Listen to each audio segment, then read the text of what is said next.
Rec League Podcast. Tell your friends, tell your neighbors, tell your family, tell your haters. Available on Anchor, Spotify, Google Podcasts, Radio Public, Breaker, and Stitcher. At Rec League Podcast on Facebook, YouTube, and Instagram. At Rec League Pod on Twitter. Episode 20 coming soon. Yo, whether you watching this from Facebook, Twitter, click the link in my Instagram, or YouTube itself. What up, world? So, if you're new to my channel, every 3 months I do a quarterly top 3 video.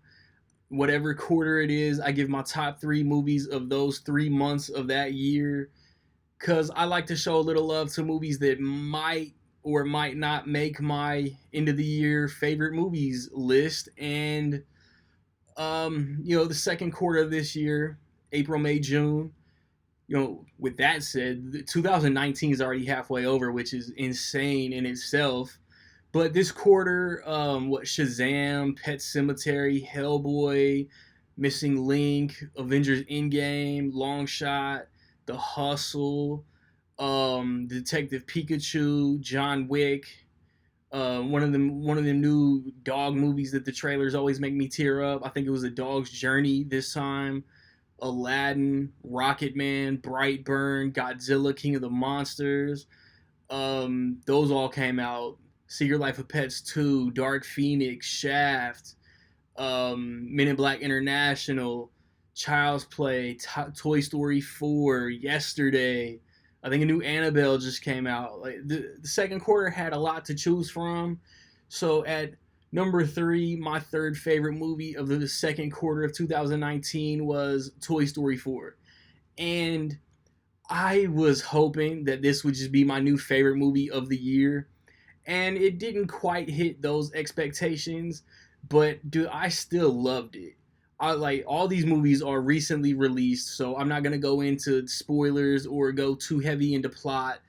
But it's just like I just love where Pixar took these characters, and who knows when the naysayers started with leave Toy Story alone. It's a perfect trilogy, and Pixar pulled up their pants and was like, "Oh, y'all don't think we can still make a good Toy Story movie?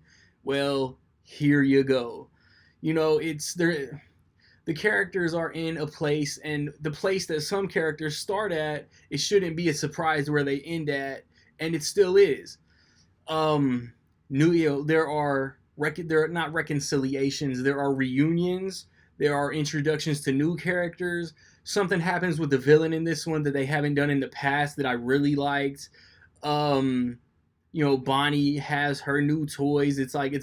Now Bonnie's still a little kid. As far as I know, this takes place days, weeks, months after Toy Story 3, even though there was a 9-year gap in release.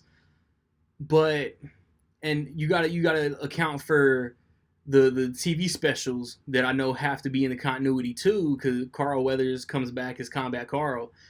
And a little bit of time has passed, and I just love what they did. I'm like this close to spoiling something, but I like what they did. Check out my review if you want more in-depth thoughts on Toy Story 4. Number 2, I got John Wick Chapter 3, Parabellum. And this is, again, a short amount of time after Chapter 2.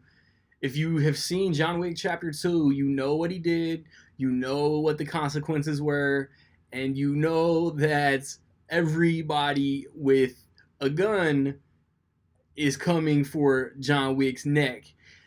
And I was like, the action, it's just not story action. Like the action furthers the story. Halle Berry pops up, she whoops some ass, and just things are done, man. Like decisions have to be made, and John Wick Chapter 4 has already been announced. So the fan feedback, the studio feedback, the box office returns had to have all been positive. And this is, in my opinion, the best modern action franchise running right now. At number 1, this should be no surprise for anybody, especially if you know me personally.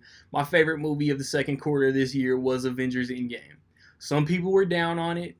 The re-release just to beat Avatar might be a little tacky, might be a little corny, but you got to compare it to pro wrestling, man. The number one contender is going to do whatever they got to do to get the championship. And that's what Disney's doing to get that all-time box office record. Like, my theater didn't get it. I'm probably not going to go see it. Hopefully all that extra stuff ends up on the Blu-ray anyway. But like, the setup for the future was phenomenal. The set pieces were phenomenal. The conclusion to some character stories was amazing. I loved everything about this movie. Like, at times, I feel like Infinity War might overall be better, but I feel like the payoff and the big moments and, like, movies never get me clapping and cheering in the middle of the movie, and this one did multiple times. I loved it, man. Like, I was blown away. Like, I was cheering. Like, I was giving Kobe Tiger Woods fist pumps in the middle of the, like, 20 minutes into the movie, and I loved everything about it, man. Like, I don't even care that it's 3 hours. I could watch this movie like once a month and never tire of it. In my opinion, Avengers Endgame is my favorite. Well, I mean, Avengers Endgame is currently my favorite MCU movie, man. And like, everybody's got their own favorite, everybody's got their own list, and that's dope. But like, for the payoff and for that epic battle, like, you know what battle, like that epic battle, like, it was worth it for me. And that's why Avengers Endgame is my favorite movie of the second quarter of the year, man. Of all the movies I rattled off at the top of the video, man, what are your 3 favorite movies this quarter?